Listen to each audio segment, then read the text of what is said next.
Hello students, आज हम लोग पढ़ेंगे हीट ट्रांसफर की थ्योरी का पार्ट फर्स्ट। ये हमारा डिस्क्लेमर है। तो अगर हम लोग हीट ट्रांसफर के टॉपिक से देखें कि कितने क्वेश्चंस पूछेगा, उसके अकॉर्डिंग इसका जो वेटेज है वो कैसा बन रहा है। सो ये है 2.08%। और जैसे 2024 में देखें तो इससे एक भी क्वेश्चन नहीं आया, बट 23 में, 22 में, 21 पर 20 में इसमें एक एक क्वेश्चन पूछा गया है। डिफिकल्टी लेवल एवरेज था और 20 में तो बहुत इजी क्वेश्चन पूछा गया था। यानी कि इस तरीके के टॉपिक्स के लिए हमें प्रिपेयर रहना है जहां पर कि क्वेश्चन आते हैं और बहुत ही इजी या एवरेज आते हैं। तो इस तरीके के टॉपिक्स जो है वो मिस नहीं होने चाहिए हमसे। इसके लिए सबसे पहले तो हम लोग देखेंगे कि कंडक्शन क्या होता है। हीट ट्रांसफर में कंडक्शन एक बहुत इंपॉर्टेंट रोल प्ले करता है। Then thermal conductivity, thermal resistance, combination of metallic rods, convection क्या होता है, natural convection and forced convection में अंतर क्या है, रेडिएशन क्या है, interaction of radiation with matter और कुछ टर्म्स जो इससे रिलेटेड हैं। Perfectly black body, Stefan's law जो कि ब्लैक बॉडी रेडिएशन को ही डिस्क्राइब करने में यूज होता है, ब्लैक बॉडी स्पेक्ट्रम और वीन्स डिस्प्लेसमेंट लॉ। तो ये जो पार्ट है, वीन्स displacement law, Stephens law, black body spectrum, perfect black body, ये बहुत ही इंपॉर्टेंट टॉपिक है इस हीट ट्रांसफर की, क्योंकि इस पे रेडिएशन वाले पार्ट को कवर किया जाता है। सो इधर से इधर तक हो गया पूरा रेडिएशन, इधर हो गया कन्वेक्शन और इधर हो गया कंडक्शन। जैसे हम लोग जानते हैं हीट ट्रांसफर के 3 मोड होते हैं। पहला होता है कंडक्शन, कन्वेक्शन, देन रेडिएशन। सो यहाँ पर सबसे पहले जब कंडक्शन की बात की जाए तो इसमें होता क्या है कि काम हम हीट ट्रांसफर का ही कर रहे हैं, बट तरीके कंडक्शन, कन्वेक्शन और रेडिएशन में अलग-अलग होते हैं। जैसे कि कंडक्शन एक ऐसी प्रोसेस है, हीट एनर्जी ट्रांसमिट होती है जब नेबरिंग एटम्स और मॉलिक्यूल्स कोलाइड करते हैं। यानी कि जैसे एक स्टिक है या रॉड है, आपने उसके एक एंड को हीट किया, उस पे हीट एनर्जी एक तरफ दी, एक तरफ आपने हीट सप्लाई किया और थोड़ी देर बाद क्या देखते हैं कि टेम्परेचर जो आपके हाथ की तरफ का है इस रॉड का, वो भी बढ़ने लगता है। क्यों? सो यहाँ पर जो कंडक्शन की प्रोसेस है मेनली सॉलिड्स और लिक्विड में ही देखी जाती है, जहां पर जो पार्टिकल्स हैं वो बहुत पास पास होते हैं। तो होता क्या है, जैसे ही हम एक एंड को गर्म करते हैं तो नेबरिंग एटम्स और मॉलिक्यूल जो होते हैं उनसे वो वाले एटम्स टकराते हैं जो जस्ट उस जगह पर होते हैं जहां पर हीट ट्रांसफर होती है। अब जैसे ही उनके अंदर थर्मल एनर्जी आती है, वो ऐसे वाइब्रेट करना चालू करते हैं और वो अपने अगल-बगल वालों को भी वाइब्रेट कराना स्टार्ट कर देते हैं, जिससे कि जो हीट है वो ट्रांसफर होती है। अब क्योंकि गैस के केसेस में जो पार्टिकल्स होते हैं, सॉलिड और लिक्विड के कंपैरिजन में बहुत दूर-दूर होते हैं, सो उनमें ये कंडक्शन वाली प्रोसेस बहुत कम होती है। गैसेस में कंडक्शन नेग्लिजिबल होता है। सो थर्मल कंडक्टिविटी की अगर हम बात करें, आखिर इसका मीनिंग क्या है और हम इसको कैसे डिफाइन करेंगे? सो लेट अस सपोज आपके पास एक ब्लॉक है जिसका कि एरिया कुछ है, उसकी थिकनेस और इस पे एक तरफ टेम्परेचर T1 है और दूसरी तरफ टेम्परेचर T2 है। तो the amount of heat transmitted through a conductor is given by Q is equal to K A delta T times T divided by L। अब यहाँ पर क्या-क्या चीजें हैं उसको समझिए। ए जो है वो है area of cross section, delta T जो है वो है टेम्परेचर डिफरेंस। जैसे कि यहाँ पर T1 है और इधर T2 है, तो इन साइड्स पर जो टेम्परेचर मौजूद है उनमें कितना अंतर है, यानी कि T2 माइनस T1, वो टेम्परेचर डिफरेंस यहाँ पर डेल्टा T से डिफाइन किया गया है, T2 माइनस T1। T है टाइम इलैप्स्ड, यानी कि कितना समय हम उसको ऑब्जर्व कर रहे हैं। K है थर्मल कंडक्टिविटी, L है लेंथ ऑफ द कंडक्टर या फिर थिकनेस। सो यहाँ पर देखिए ये जो थिकनेस जैसे T से लिखा हुआ है, इसकी जगह पर आप इसको कंसीडर कर सकते हैं कि जो थिकनेस है ये L है। कितनी थिकनेस इसकी? L है, या फिर लेंथ ऑफ द कंडक्टर या फिर थिकनेस, हम कुछ भी मान सकते हैं इसको यहाँ पर।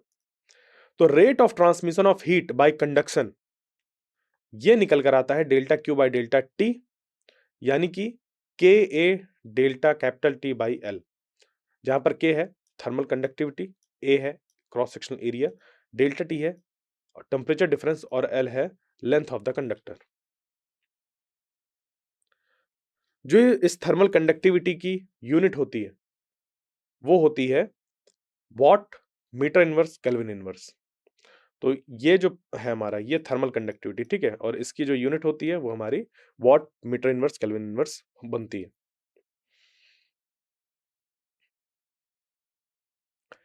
फिर आता है हमारे पास थर्मल रेजिस्टेंस। तो देखिए जिस तरीके से हम लोगों ने ये देखा कि करंट इलेक्ट्रिसिटी में जब किसी वायर के क्रॉस पोटेंशियल डिफरेंस होता है तो उसमें इलेक्ट्रिक करंट फ्लो करता है।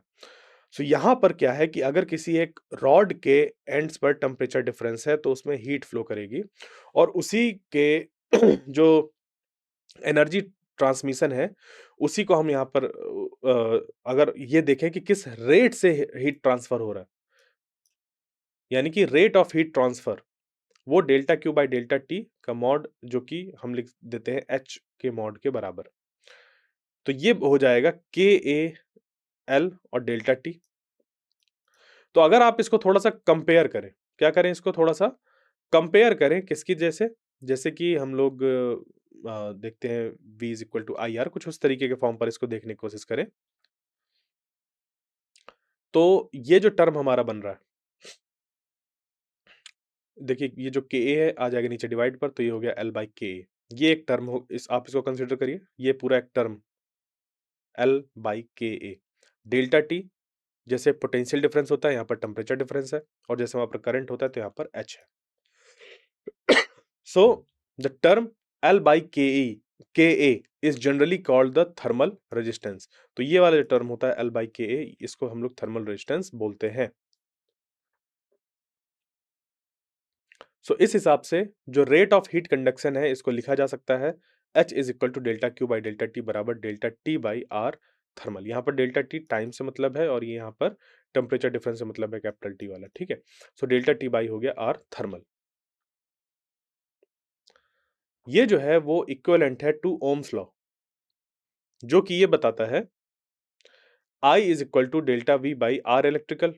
तो आप इस इक्वेशन को देखिए और इस इक्वेशन को अगर देखिए तो आप रिलेट कर पा रहे होंगे। जैसे ओम्स लॉ पे V is equal to I R आपने ये पढ़ा है, एक एक्सप्रेशन निकल कर आता है ओम्स लॉ में। उसी तरीके से यहाँ पर भी हीट कंडक्शन में ये एक्सप्रेशन निकल कर आएगा। तो रीअरेंज करके जब ओम्स लॉ का आप लिखेंगे तो I is equal to delta V by R electrical हो जाएगा। यहाँ पर heat conduction rate of heat conduction के केस में ये हो जाएगा H बराबर delta T by R thermal, यानी कि H बराबर Q बाई टी जो है वो है इक्विवेलेंट ऑफ इलेक्ट्रिक करंट और इसको हम लोग बोलते हैं हीट या rate of heat transfer. So delta T is equivalent of voltage या जैसे कि हम पोटेंशियल डिफरेंस बोलते हैं, उसी तरीके से यहाँ पर डेल्टा टी हो गया टेम्परेचर डिफरेंस, आर थर्मल जो है वो आर इलेक्ट्रिकल के इक्विवेलेंट बन गया।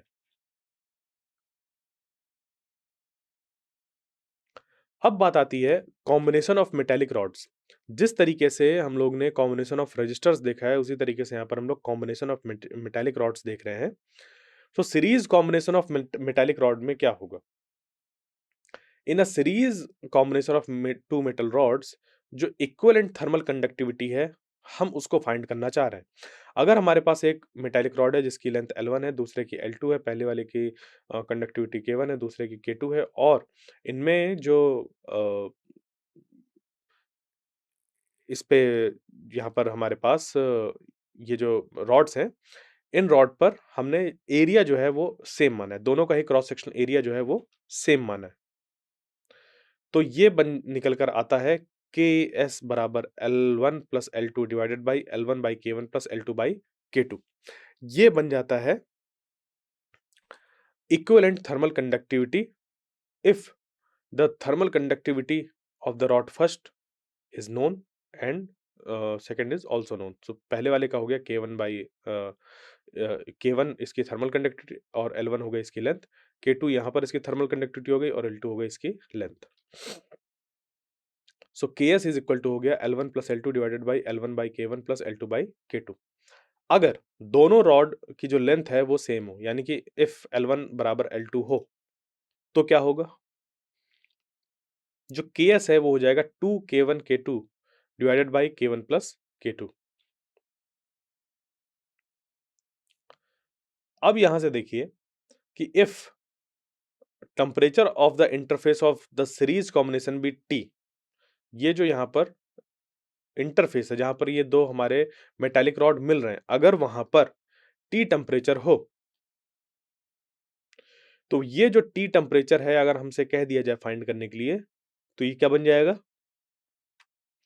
T is equal to K1 T1 plus K2 T2 divided by K1 plus K2। तो यहाँ पर T1 और T2 क्या है? T1 T2 जो है वो इनके इस तरफ के एंड्स जो है, जैसे इस फर्स्ट वाले का जो सबसे लेफ्ट वाला किनारा है, यहाँ पर टेम्परेचर T1 है, और इस सेकंड वाले का जो राइट हैंड साइड वाला है वो वहाँ पर टेम्परेचर T2 है।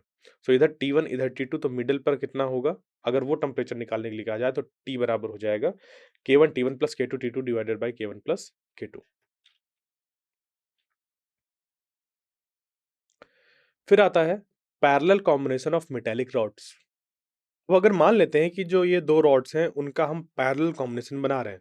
सो पैरेलल कॉम्बिनेशन को हम यहाँ पर किस तरीके से डिफाइन करेंगे? उससे पहले हम ये देख लेते हैं कि अगर हमें पहले वाले रॉड की थर्मल कंडक्टिविटी पता है, K1 है, दूसरे की K2 है, पहले वाले का एरिया A1 है, दूसरे का एरिया A2 है, और फिर कहा जाए कि बताइए इसका जो थर्मल कंडक्टिविटी होगा पैरेलल कॉम्बिनेशन के बाद वो कितना होगा? सो ये Kp बराबर हो जाएगा K1 A1 plus K2 A2 divided by A1 plus A2। अगर आप इसको देखें तो ये फॉर्मूला भी वेटेड एवरेज की तरह दिखाई दे रहा है। इसी को आप लिख सकते हैं Kp बराबर K1 प्लस K2 बाई 2, अगर A1 और A2 कैसे हों? बराबर हो।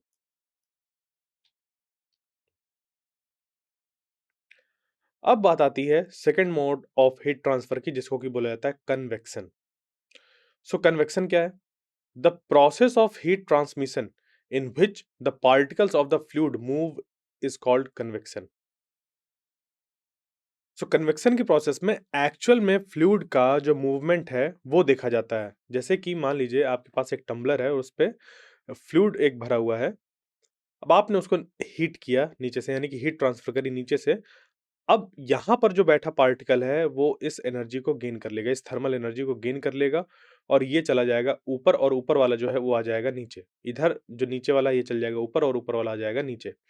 फिर वो जो नीचे आया वो एनर्जी लेगा और वो ऊपर चला जाएगा, और इस तरीके से पूरी साइकिल चलती रहती है, और जो पूरा फ्लूइड है वो एक टेम्परेचर पर आने लगता है। कन्वेक्शन 2 तरीके का हो सकता है।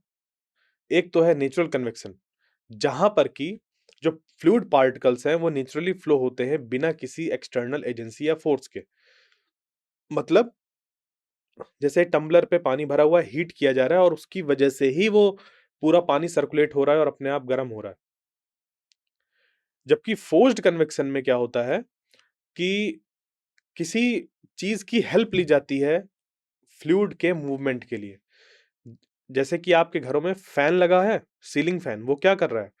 वो एक फोर्स्ड कन्वेक्शन क्रिएट करता है, ताकि आपके शरीर से वो जो हीट है उसको रिलीज किया जा सके, ताकि आपका जो टेम्परेचर है वो मेंटेन रहे। तो नेचुरल कन्वेक्शन और फोर्स्ड कन्वेक्शन में अंतर क्या है? In natural convection, gravity plays an important role. When a fluid is heated, the hot part expands and becomes less dense.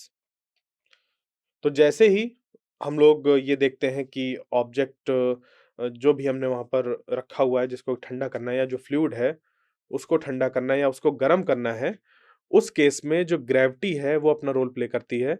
जैसे कि आप देख सकते हैं नेचुरल कन्वेक्शन में, लेट अस सपोज आपके पास एक हॉट एग है, और आप देख रहे हैं इस पे कि किस तरीके से जो हीट है वो इससे रिलीज हो रही है। हो क्या रहा है कि इसके आसपास की जो हवा है वो जो इसके साथ टच में है गर्म हो जा रही है, क्योंकि उसके पास जो है वो एनर्जी पहुंची, जिसकी वजह से वो एक्सपैंड करती है, और एक्सपैंड करने की वजह से जो डेंसिटी है उसकी कम हो जाती है, और डेंसिटी कम हो जाने की वजह से ये यहाँ से ऊपर की तरफ जाएगी, क्योंकि अगल बगल ज्यादा डेंस वाला एयर है।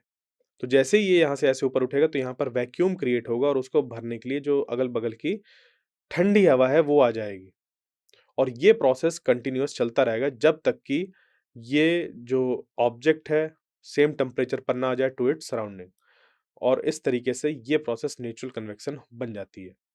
फोर्स्ड कन्वेक्शन में यही है कि आप जैसे फूंक मारते हैं, एग है या कोई ऑब्जेक्ट है, उसको ठंडा करने के लिए आप फूंक मार रहे हैं या फैन के सामने रख रहे हैं, तो वो फोर्स्ड कन्वेक्शन है, क्योंकि आप उस पे कंटिन्यूअसली एयर को भेज रहे हैं, उससे वो टकरा के हीट लेकर बाहर जा रहा है। So in a forced convection, the material is forced to move up by a pump or some other physical means. इसके कॉमन एग्जांपल है जैसे ह्यूमन सर्कुलेटरी सिस्टम, या बिल्डिंग्स वगैरह में कूलिंग सिस्टम होता है, या ऑटोमोबाइल्स पर कूलिंग सिस्टम होता है, या सबसे बढ़िया एग्जांपल है घरों में जो फैन लगा होता है, सीलिंग फैन, वो भी यही काम करता है।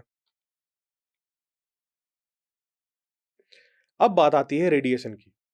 So heat transfer by radiation, conduction और कन्वेक्शन में तो पार्टिकल का इन्वॉल्वमेंट होता है, जबकि जब हम हीट ट्रांसफर बाय रेडिएशन की बात करते हैं तो इसपे किसी एक्चुअल पार्टिकल की जरूरत नहीं होती है। So the process of heat transfer between two bodies by the use of electromagnetic radiation, और ये वैक्यूम में भी अकर कर जाता है। कंडक्शन और कन्वेक्शन वैक्यूम में नहीं होते हैं, जबकि जो रेडिएशन है ये वैक्यूम में भी आसानी से हो जाता है। क्यों? क्योंकि ये होता है इलेक्ट्रोमैग्नेटिक रेडिएशन के थ्रू। आपने ठंडियों में गौर किया होगा कि अगर आप जो आग है उसके पास खड़े हुए हैं और आपके यहाँ पर बहुत तेज लग रहा है कि हाँ, बहुत ज़्यादा गरम-गरम सा महसूस हो रहा है।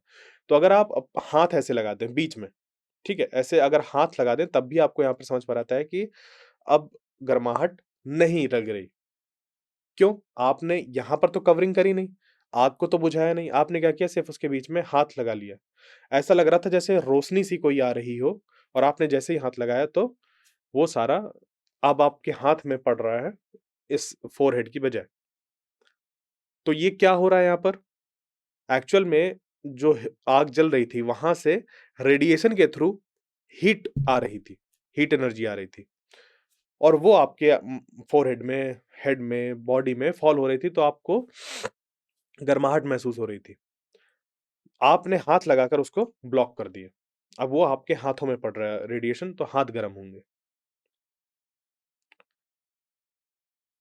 तो अगर हम ये बात करें कि जो रेडिएशन है वो मैटर के साथ कैसे इंटरैक्ट करता है, सो लेट अस सपोज कुछ रेडिएंट एनर्जी क्यू इंसिडेंट हुई किसी बॉडी में, तो उसका कुछ हिस्सा एब्जॉर्ब हो जाता है, बाकी हिस्सा रिफ्लेक्ट बैक होता है, और बाकी बचा जो हिस्सा है वो ट्रांसमिट हो जाता है।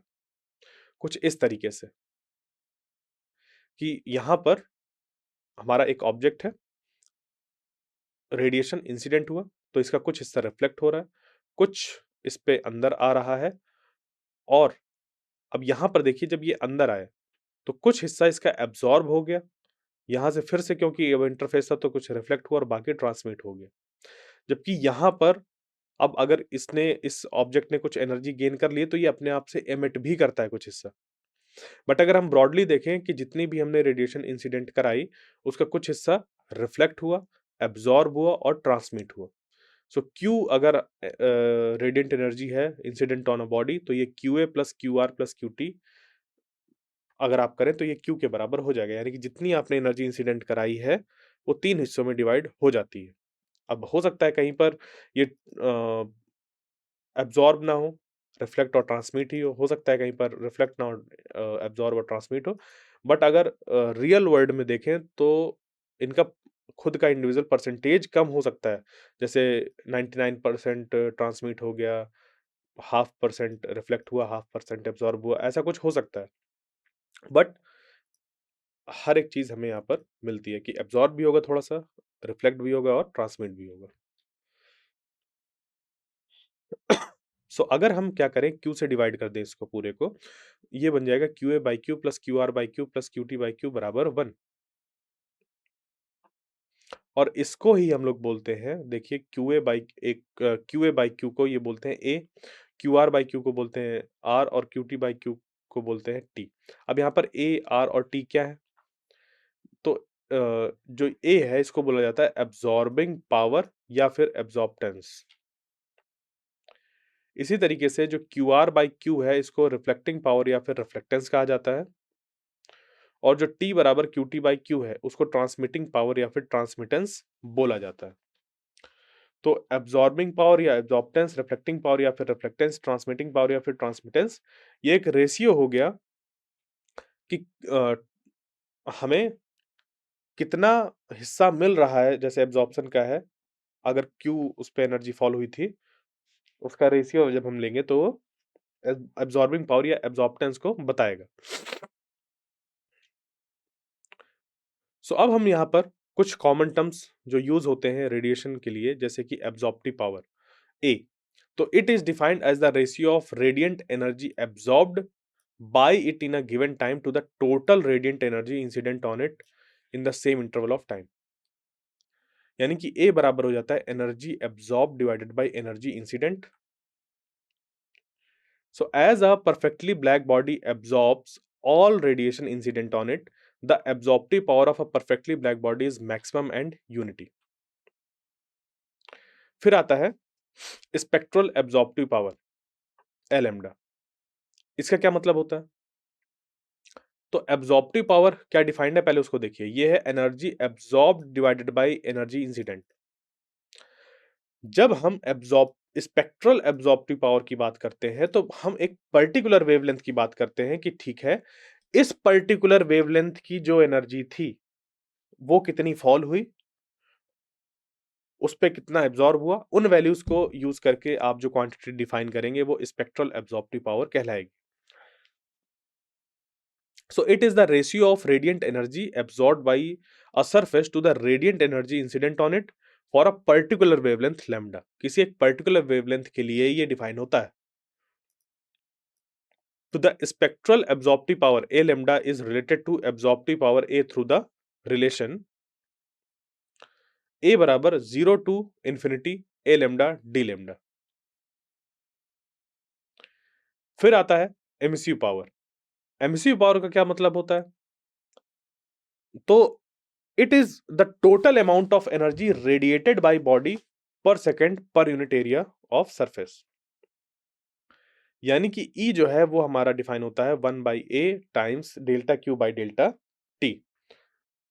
तो ये एक तरीके से क्या हो गया हमारा इमिसिव पावर की जो एनर्जी रेडिएट हो रही है किसी बॉडी से पर second per unit area of surface, वो कितनी है। यानी कि एक तरीके से ये एमिसिव पावर जब लिखा गया तो ये इंटेंसिटी को रिप्रेजेंट कर रहा है। अब अगर हम स्पेक्ट्रल एमिसिव पावर की बात करें तो ई लेमडा ये क्या होगा, ये बन जाएगा ई बराबर 0 to infinity E lambda D lambda. E और ई लेमडा के बीच का ये रिलेशन है। अब ई लेमडा क्या है, emissive power for a particular wavelength lambda. एक पर्टिकुलर वेवलेंथ लेमडा के लिए एमिसिव पावर है ई लेमडा। देन आता है emissivity. So emissivity of a body at a given temperature is defined as the ratio of total emissive power of a body E to the total emissive power of a perfect black body E, capital E, at that temperature. तो emissivity अब यहाँ पर हम define करते हैं with respect to total emissive power of a body to the total emissive power of a perfectly black body. Actually यहाँ पर emissivity बन जाता है कि ब्लैक बॉडी का जो एमिसिविटी है उसके रिस्पेक्ट में इस या जो ब्लैक बॉडी का एमसी पावर है उसके रिस्पेक्ट में कितना एमसी पावर है इस बॉडी का। सो एप्सिलॉन बराबर हो जाता है E divided by capital E. तो बात करते हैं परफेक्टली ब्लैक बॉडी की कि आखिर ये परफेक्टली ब्लैक बॉडी का मतलब क्या है। A perfectly black body is the one which completely absorbs the radiation of all the wavelengths that are incident on it. अब क्योंकि ये जो परफेक्टली ब्लैक बॉडी है ये हमारी एक इस तरीके का ब्लैक बॉडी जो कि हम थ्योरेटिकली इसको मानकर चलते हैं और प्रैक्टिकली इसको बनाने के लिए कुछ एजम्पशंस लेकर इसको बना लेते हैं, जैसे कि एक स्फेयर हो उसमें एक छोटा सा छेद हो, बहुत छोटा सा छेद हो, जिससे कि लाइट एक बार उस पर एंटर कर सके और जब इधर से इंसिडेंट करती है तो यहाँ पर एक इस तरीके का पिरामिडिकल शेप का लगा होता है जिससे कि टकरा कर रेडिएशन डिफ्लेक्ट हो जाता है और इसी के अंदर ही घूमता रह जाता है। इसके अंदर वाली सरफेस में पूरे में मौजूद होता है एक लैंप ब्लैक की कोटिंग। सो एक बार लाइट यहाँ पर एंटर करी, वो फिर वापस नहीं निकलने पाती। तो यहाँ पर इसको as a practical black body लेकर चलते हैं। अब इसपे ये जो हमारा प्रैक्टिकल ब्लैक बॉडी है वो परफेक्ट ब्लैक बॉडी के बहुत ज़्यादा करीब होती है, इस तरीके की जो बनावट है। सो एब्जॉर्बिंग पावर जो एक परफेक्टली ब्लैक बॉडी की होती है वो होती है 1, यानी कि इसमें फॉल होने वाला जितना भी रेडिएशन है, सबको ये एब्जॉर्ब कर ले। यानी कि जितनी भी लाइट इस पे एंटर करे वो सभी को ये एब्जॉर्ब कर ले। वहीं पर जब एक परफेक्टली ब्लैक बॉडी को हीट किया जाता है to a suitable high temperature, ये एमिट करता है radiation of all possible wavelength. All possible wavelength में ये रेडिएशन एमिट करने लगता है।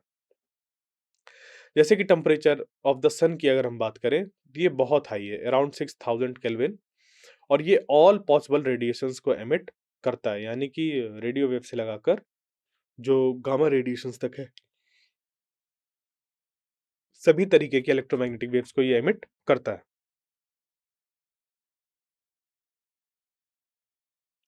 सो परफेक्टली ब्लैक बॉडी को जब हम लोग हीट करते हैं to a suitable high temperature, it emits radiation of all possible wavelength. जैसे कि सन है, इसको माना जा सकता है कि ये परफेक्टली ब्लैक बॉडी है, क्योंकि ये एमिट कर रही है ऑल पॉसिबल वेवलेंथ्स।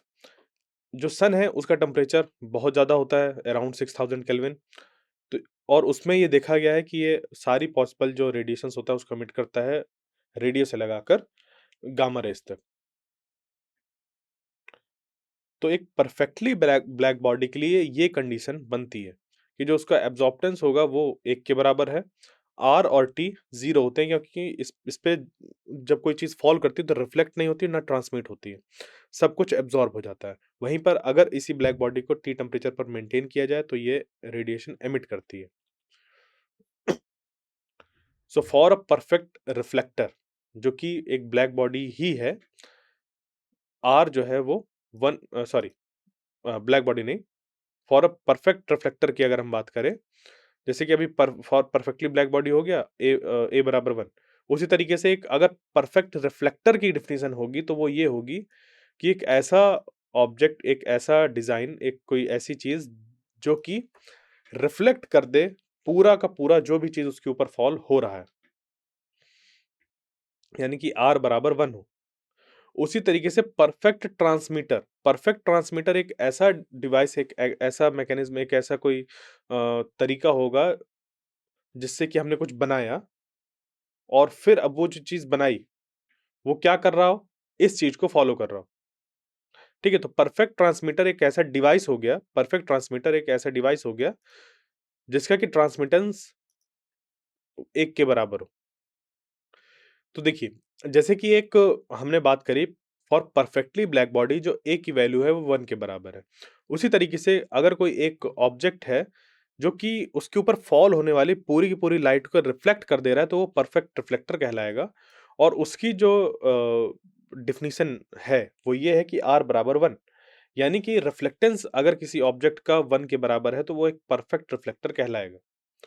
वहीं पर एक परफेक्ट ट्रांसमीटर कब कहलाएगा? जब ना तो वो एब्ज़ॉर्ब करे, ना तो रिफ्लेक्ट करे, वो पूरा का पूरा ट्रांसमिट कर दे, यानी कि उसके ऊपर जो भी चीज़ फॉल हुई उसको ट्रांसमिट कर दे।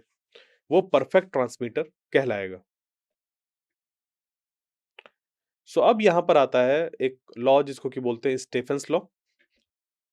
स्टेफेंस लॉ किस चीज़ को डिस्क्राइब करता है? So according to the Stefan's law, the emissive power of a perfectly black body, यानी कि energy emitted by a black body per unit surface area per unit time, यानी कि एक तरीके से एमिसिव पावर क्या है? इंटेंसिटी है। तो पावर होता है एनर्जी पर यूनिट टाइम, जबकि एमिसिव पावर की जब हम बात कर रहे होते हैं तो energy per unit time per unit surface area.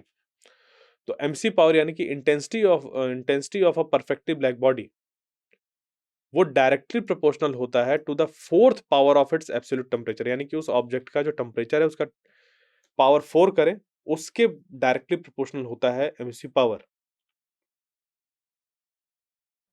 जिसको कि लिखा जा सकता है I is directly proportional to T to the power 4। और जब प्रोपोर्शनलिटी का साइन हटता है तो बनता है ये इक्वल और कांस्टेंट, यानी कि I बराबर हो गया sigma T to the power 4। ये जो यहाँ पर सिग्मा है उसका क्या मीनिंग है? ये एक कांस्टेंट है जिसको कि स्टीफेंस कांस्टेंट बोलते हैं। इसी चीज को, इसी इक्वेशन को हम लोग लिख सकते हैं I is equal to sigma times T to the power 4 minus T naught to the power 4। अब इस पे इसका क्या मीनिंग है आइए समझिए। ये जो इक्वेशन है I is equal to sigma T to the power 4, ये तब है हम ये मानकर चल रहे हैं कि जो सराउंडिंग का टेम्परेचर है वो एब्सोल्यूट 0 के बराबर है। बट एक्चुअल में तो ऐसा हो नहीं सकता। होगा क्या कि उस ब्लैक बॉडी के चारों तरफ कुछ तो टेम्परेचर होगा, तो उसी को मान लेते हैं कि T नॉट टेम्परेचर है। सो T not is the temperature of the surrounding of the black body. Black body के चारों तरफ ये T नॉट टेम्परेचर है अगर, और वो जो ब्लैक बॉडी है उसका टेम्परेचर T है, तो स्टीफन बोल्ट्जमैन लॉ जो है, ये स्टीफेंस लॉ जो है, वो होता है I is equal to sigma T to the power 4 minus T naught to the power 4। जहां पर जो सिग्मा है वो हमारा स्टीफेंस कांस्टेंट होता है और इसकी वैल्यू होती है 5.67 into 10 power minus 8 watt metre to the power minus 2 kelvin to the power minus 4।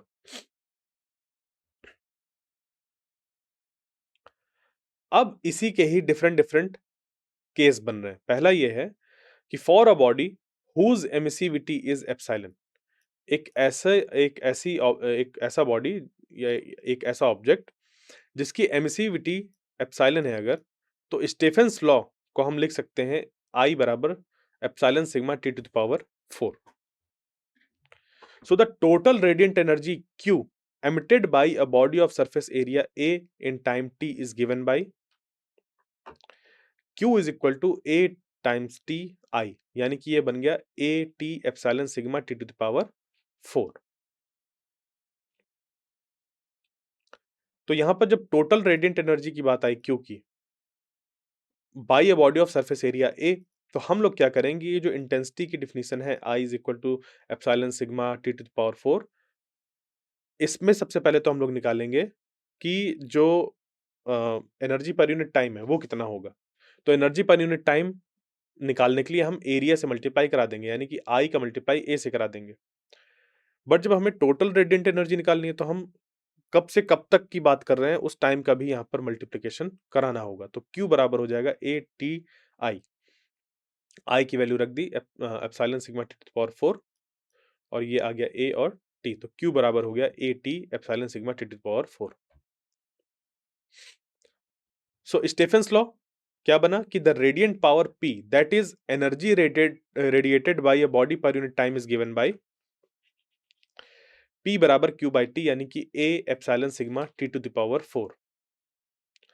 If a body at temperature T is surrounded by another body at temperature T naught, तो T naught हो जाएगा less than T, then according to Stefan's law its power will be P is equal to epsilon sigma A T to the power 4 minus T naught to the power 4। सो यहाँ पर कुछ बहुत ज़्यादा different different फॉर्मूले नहीं है, एक ही नया फॉर्मूला है यहाँ पर अभी तक, जो कि है I is equal to sigma epsilon T to the power 4 minus T naught to the power 4। बाकी तो जो बेसिक डिफिनेशंस होती हैं इंटेंसिटी की, पावर की, उसका ही हम यूज कर रहे हैं। इंटेंसिटी और पावर के बीच में क्या रिलेशन होता है उसका ही हम यहाँ पर यूज कर रहे हैं।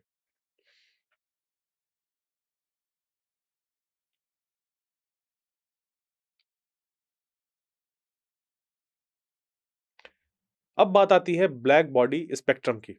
सो ब्लैक बॉडी स्पेक्ट्रम में अगर हम देखें तो एक्चुअली क्या है कि for a given temperature of a body जो ऑब्जेक्ट होता है वो अपना जो एक स्पेक्ट्रम रिलीज करता है या बहुत ढेर सारी इलेक्ट्रोमैग्नेटिक वेव्स जनरेट करता है, जिसको कि जब हम अरेंज करें तो एक स्पेक्ट्रम फॉर्म होगा।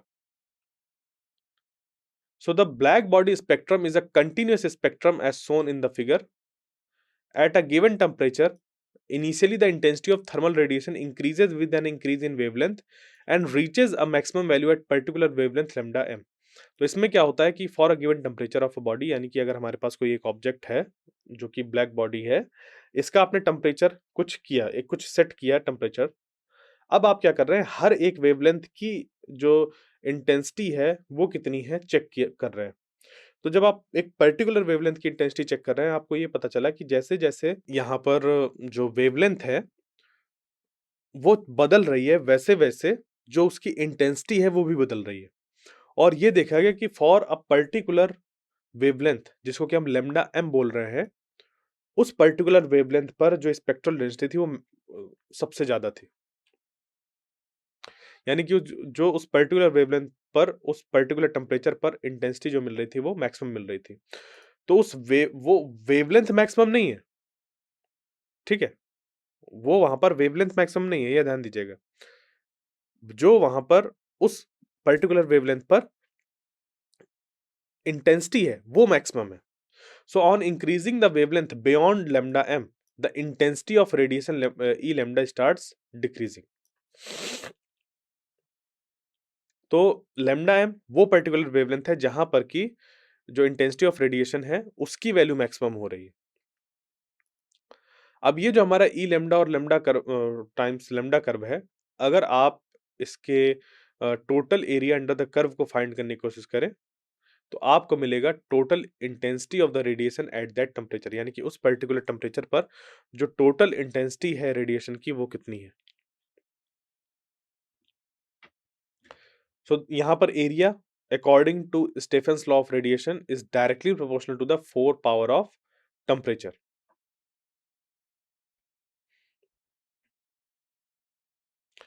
देन आता है आपके पास Wien's displacement law. According to Wien's law the product of wavelength corresponding to maximum intensity of radiation and temperature of a body is constant.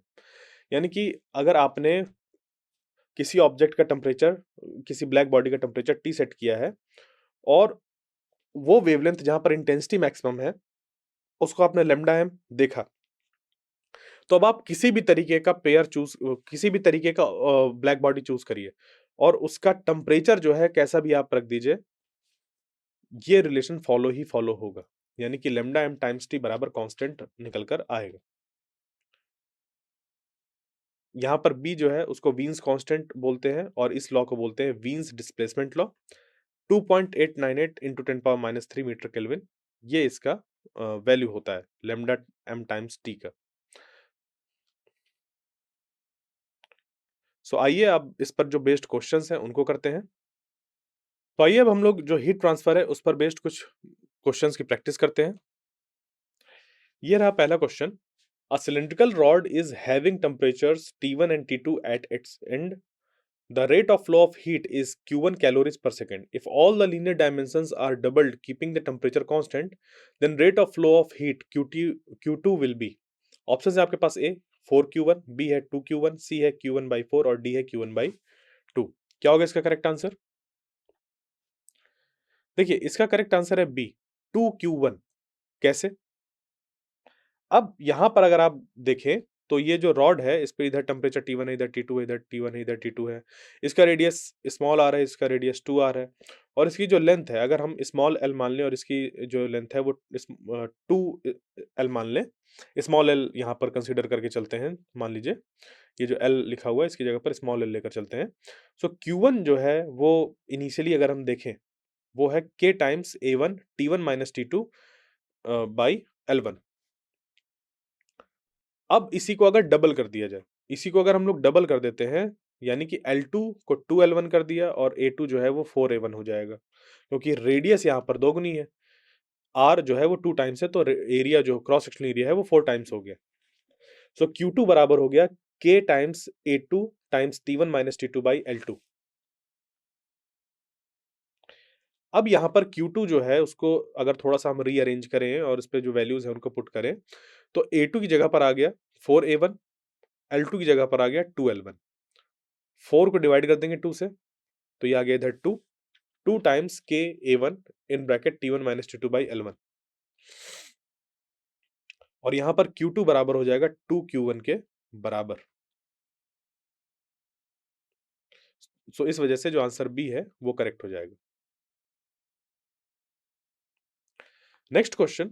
A uniform metallic rod rotates about its perpendicular bisector with constant angular speed if it is heated uniformly to raise its temperature slightly then.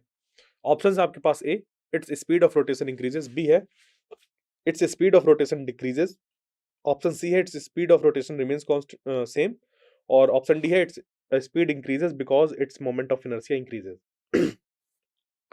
अब एक uniform metallic rod की बात हो रही है, वो अपने perpendicular bisector के अबाउट रोटेट कर रहा है, यानी कि एक ऐसी एक्सिस जो कि उसके सेंटर से पास हो रही है, उस रॉड की लेंथ के परपेंडिकुलर, वो एक कांस्टेंट एंगुलर स्पीड से रोटेट कर रहा है। अब जो रॉड है, अगर उसको हीट किया जाए यूनिफॉर्मली उसके टेम्परेचर को राइज करने के लिए, तो क्या होगा वहां पर? क्या उस पे कुछ इंक्रीमेंट या डिक्रीमेंट ऐसा कुछ देखने को मिलेगा? उसकी एंगुलर स्पीड में या स्पीड में कुछ फर्क पड़ेगा, क्या होगा? सो इसके लिए एक चीज समझिए कि जैसे ही रॉड को हीट किया जाएगा वो एक्सपैंड करेगी, और एक्सपेंशन से क्या आएगा? Change in its moment of inertia, और उसकी वजह से फिर क्या बदलाव आएगा उसको आपको देखना है। तो बताइए इसका करेक्ट आंसर क्या होगा A, B, C and D में से? इसका करेक्ट आंसर है B, it's speed of rotation decreases. Why? Actually यहाँ पर जैसा ये मेटेलिक रॉड है, ये एक्सिस ऑफ रोटेशन है, इसके अबाउट ये ऐसे रोटेट कर रहा है, इसका मोमेंट ऑफ इनर्शिया कुछ आई है अगर, अब इसको क्या किया गया? हीट किया गया। तो हीट करने पर इसका मोमेंट ऑफ इनर्शिया बढ़ जाएगा, और इसका मोमेंट ऑफ इनर्शिया बढ़ जाएगा क्योंकि इस पे कोई एक्सटर्नल टॉर्क एक्ट नहीं हुआ है। अब एक्सटर्नल टॉर्क अगर नहीं एक्ट हुआ है तो जो इसका एंगुलर मोमेंटम है वो कंजर्व रहेगा, यानी कि एंगुलर मोमेंटम कांस्टेंट रहेगा if no external torque is applied. Rod अपने आप बढ़ी है थर्मल एक्सपेंशन की वजह से, तो एंगुलर स्पीड और मोमेंट ऑफ इनर्शिया के बीच में रिलेशन बनेगा कुछ इस तरीके से कि omega is inversely proportional to I. अब क्योंकि रॉड की लेंथ बढ़ने की वजह से, एक्सपेंशन की वजह से जो मोमेंट ऑफ इनर्शिया है वो बढ़ गया, तो ओमेगा जो है वो घट जाएगा। फिर है question 3, two slabs A and B of different materials but with same thickness are joined as shown in the figure. The thermal conductivities of A and B are K1 and K2 respectively. The thermal conductivity of the composite slab will be। अब पहली जो slab है उसका thermal conductivity K1 है, दूसरे की K2 है। जो पहले वाली की स्लैब है उसकी अगर हम बात करें कि L/2 लेंथ है, दूसरे की L/2 है, तो बताइए जो थर्मल कंडक्टिविटी होगी इन दोनों स्लैब को मिलाने के बाद वो कितनी होगी? ऑप्शंस आपके पास यहाँ पर ए 1/2 K1 प्लस K2, बी है अंडर रूट K1 K2, सी है K1 प्लस K2 और डी है 2 K1 K2 by K1 plus K2। क्या होगा इसका आंसर? इसका करेक्ट आंसर होगा डी, कि 2 K1 K2 divided by K1 plus K2। कैसे निकालेंगे इसको? सो जो थर्मल रेजिस्टेंस है एक स्लैब का of length L, area of cross section A and thermal conductivity K, वो हमें मिलता है R is equal to L by KA। ठीक है?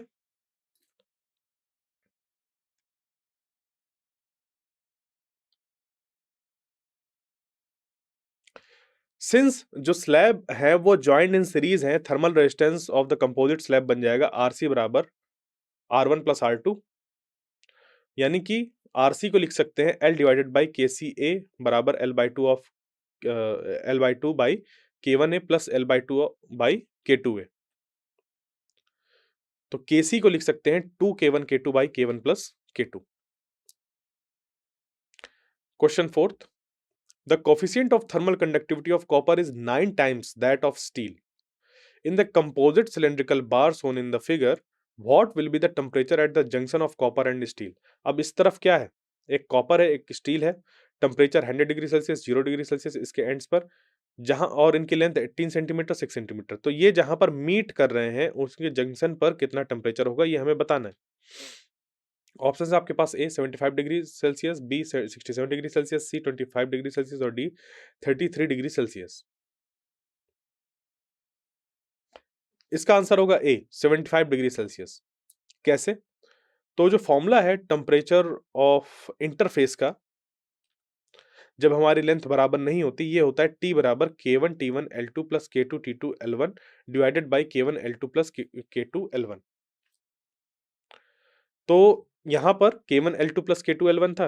अब जो इनके थर्मल कंडक्टिविटी है वो सेम है। क्यों? या आप इसको ऐसा मान लें, क्या है, कॉपर है यहाँ पर और सिल्वर है ना, नहीं सेम कैसे हो सकती है? ठीक है, सिल्वर नहीं, स्टील है। ठीक है, तो क्या है coefficient of thermal conductivity copper is 9 times that of steel, दे तो रखा है। जो कोफिशिएंट है थर्मल कंडक्टिविटी ऑफ कॉपर का वो 9 टाइम्स है दैट ऑफ स्टील, यानी कि अगर मान लेते हैं कि जो स्टील का थर्मल कंडक्टिविटी है वो K के बराबर है, तो कॉपर का हो जाएगा 9 टाइम्स ऑफ Ks, यानी कि 9K के बराबर। और यहां पर K1 को हमने मान लिया है Ks और K2 मान लिया है कॉपर। सो T बराबर हो जाएगा 9K times 100 times 6 plus K times 0 times 18 divided by 9K into 6 plus K into 18। और यहां से T बराबर निकल कर आ जाएगा 5400K divided by 72K। K से K कैंसिल आउट और ये T बराबर 75 डिग्री सेल्सियस पर आ जाएगा। अब आता है next question. 3 objects colored black, gray and white can withstand hostile condition at 2800 degrees Celsius. These objects are thrown into furnace where each of them attains a temperature of 2000 degrees Celsius. Which object will have the brightest glow? किसका जो glow है वो सबसे ज्यादा bright होगा? Options आपके पास the white object, B है the black object, सी है all glow with equal brightness और डी है ग्रे ऑब्जेक्ट। तो इसका करेक्ट आंसर होगा बी वाला, द ब्लैक ऑब्जेक्ट। क्यों ऐसा कहा जा रहा है? क्योंकि एक जो आइडियल ब्लैक बॉडी होती है वो उसके ऊपर पड़ने वाले सारे रेडिएशंस को एब्जॉर्ब कर लेता है और इसकी एमिसिविटी भी 1 के बराबर होती है, यानी कि अगर इसको किसी टेम्परेचर पर मेंटेन किया जाता है तो ये सारे के सारे रेडिएशंस को बाहर एमिट करता है। So if a black body and an identical body are kept at the same temperature, तो जो ब्लैक बॉडी है वो रेडिएट करेगी maximum power, hence the black object will have the brightest glow. Next question. The black body maintained at a certain temperature radiates heat energy at rate q watt if its surface is smoothened. If its surface is smoothened so as to lower its emissivity by 10%, what will be the increase in its rate of radiation at double the initial temperature? ध्यान दीजिएगा ये जो what है ये इसका W small पे आएगा क्योंकि ये यूनिट है किसी आदमी के नाम पर। ठीक है, तो ये W स्मॉल पर आएगा, इधर इधर इधर इधर हर जगह स्मॉल पर आएगा। जब पूरा नाम लिखा जाता है वॉट जैसे लिखा हुआ है तो स्मॉल पर आता है, जब सिंगल W लिखा जाता है तो कैपिटल में आता है। बहुत बड़ी मिस्टेक नहीं है बट ये एक नोटेशन है। तो देखिए इसका करेक्ट आंसर होगा ए वाला 0.9 इंटू 10⁴ -1 क्यू वॉट। निकालेंगे कैसे? फॉर ब्लैक बॉडी जो रेट ऑफ रेडिएशन होता है वो क्यू बराबर होता है sigma A T to the power 4। After smoothing and doubling the temperature rate मान लेते हैं वो क्यू प्राइम हो गया, तो क्यू प्राइम बराबर हो जाएगा 0.9 sigma A two T to the power 4। अब यहां पर क्यू प्राइम जो है वो है 0.9 into two to the power 4 Q. So हम इसको लिख सकते हैं कि Q माइनस क्यू बराबर हो गया, sorry Q prime minus Q बराबर हो गया 0.9 into two to the power 4 -1 times Q watt. Next question. We consider the radiation emitted by the human body. Which of the following statement is true? Options A है the radiation is emitted during the summers and absorbed during the winters. Option B है the radiation emitted lies in the ultraviolet region and hence is not visible. Option C है the radiation emitted is in the infrared region और option D है radiation is emitted only during the day. तो कौन सा answer इस पे correct होगा? अब हमने जो radiation emitted by human body उसको कंसीडर किया है। ह्यूमन बॉडी का टेम्परेचर क्या होता है उसके अकॉर्डिंग यहाँ पर सारी चीजें निकल कर आएंगी। सो इसका करेक्ट आंसर होगा C, the radiation emitted is in the infrared region. तो heat radiation emitted by human body have the wavelength of the order of 7.9 into 10⁻⁷ metre to 10⁻³ metre, जो कि इंफ्रारेड रीजन पर फॉल करता है। तो इस वजह से हम कह सकते हैं human body emits radiation in infrared reason. फिर है next question. Parallel raise of light of intensity I जो कि है 912 watt per meter square, are incident on a spherical black body kept in surroundings of temperature 300 Kelvin. Take Stephen's constant sigma बराबर 5.7 into 10 power minus 8 watt per meter square Kelvin to the power minus 4, and assume that the energy exchange with the surroundings is only through radiation. सिर्फ radiation के through ही ये एनर्जी exchange हो रहा है. तो the final steady state temperature of the black body is close to. Options है आपके पास A, B, C and D. इसका करेक्ट आंसर होगा ए. तो हम यहां पर क्या देखेंगे कि जब पैरेलल रेज ऑफ लाइट आकर फॉल हो रही हैं, उनकी इंटेंसिटी 912 वॉट पर मीटर स्क्वायर है और वो एक स्फेरिकल ब्लैक बॉडी में आकर फॉल कर रही हैं जिसका कि टेम्परेचर पहले से ही 300 केल्विन है. तो जो एनर्जी एक्सचेंज होगा विद द सराउंडिंग वो सिर्फ और सिर्फ रेडिएशन के थ्रू ही हमें लेना है. तो एक फाइनल स्टेडी स्टेट टेम्परेचर क्या होगा इस ब्लैक बॉडी का? स्टेडी स्टेट में एनर्जी इंसिडेंट पर सेकेंड बराबर हो जाएगा एनर्जी रेडिएटेड पर सेकेंड, यानी कि जितना एनर्जी इंसिडेंट हो रही हो उतनी एनर्जी रेडिएट होने लगे. यानी कि I times pi R square बराबर हो जाए sigma T to the power 4 minus T naught to the power 4 4 pi R square. So I बराबर हो जाएगा sigma T to the power 4 minus T naught to the power 4 times 4. और ये जब हम सॉल्व करेंगे तो 912 बराबर हो जाएगा 5.7 into 10 power minus 8 T to the power 4 minus T naught to the power 4 times 4. और T to the power 4 minus T naught to the power 4 बराबर हो जाएगा 912 डिवाइडेड बाय 22.8 इंटू 10 पावर 8. और T to the power 4 minus 81 into 10 power 8 बराबर हो जाएगा 40 into 10 power 8. Solve करेंगे T to the power 4 बनेगा 121 इंटू 10 टू द पावर 8, यानी कि टी इक्विवेलेंट हमारा निकल कर आएगा 330 केल्विन के बराबर.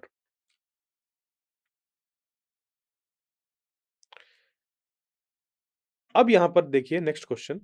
The spectral energy distribution of a star is maximum at twice temperature as that of the sun. The total energy radiated by the star is. Option है आपके पास यहां पर twice as that of the sun,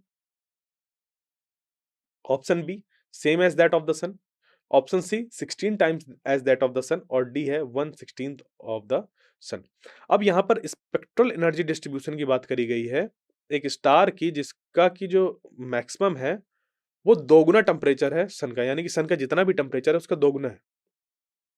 तो यहां पर भी Stefan Boltzmann law लगेगा और इसका करेक्ट आंसर हो जाएगा C 16 times as that of the sun. तो स्टीफेंस लॉ ऑफ रेडिएशन के अकॉर्डिंग यानी कि I बराबर sigma T to the power 4 के बराबर. अब यहां पर हम अगर देखें कि T जो है वो अगर 2TS के बराबर है, ये जो स्टार है उस स्टार का टेम्परेचर सन के टेम्परेचर से अगर दोगुना है तो लिख सकते हैं T बराबर 2 times TS. So I prime बराबर हो गया sigma in bracket 2TS to the power 4, जो कि यहाँ पर 2 टू द पावर 4 आ जाएगा 16 और बाकी TS टू द पावर 4 ऐसे लिख जाएगा और ये हो जाएगा सिग्मा. तो 16 times sigma TS to the power 4 बराबर बनेगा 16IS, यानी कि ये सन के लिए है उसका हो गया 16 गुना. तो total energy radiated by star is 16 times as that of the sun. Next question. Newton's law of cooling holds only good if the temperature difference between the body and the surroundings is. Option है आपके पास A less than 10 degree Celsius, B है more than 10 degree Celsius, C है less than 100 degree Celsius और D है more than 100 degree Celsius. तो Newton's law of cooling ये कब एप्लीकेबल है? इसका आंसर होगा A less than 10 degree Celsius, यानी कि जब टेम्परेचर डिफरेंस कम होता है बॉडी एंड द सराउंडिंग के बीच में तभी ये न्यूटन्स लॉ ऑफ कूलिंग सही तरीके से काम करता है. So Newton's law of cooling states that the rate of cooling of a body is directly proportional to the temperature difference between the body and the surrounding, provided the temperature difference is small, यानी कि less than 10 degree Celsius. तो Newton's law of cooling is given by dt by dt is proportional to theta minus theta naught, जहां पर theta minus theta naught बहुत छोटा होना चाहिए, nearly less than 10 degree Celsius, और इस वजह से जो आंसर ए वाला है वो करेक्ट हो गया. सो आई होप जो मैंने चीज़ें आपको बताई हैं, समझ पर आई होंगी। मिलते हैं नेक्स्ट लेक्चर में, तब तक के लिए थैंक यू।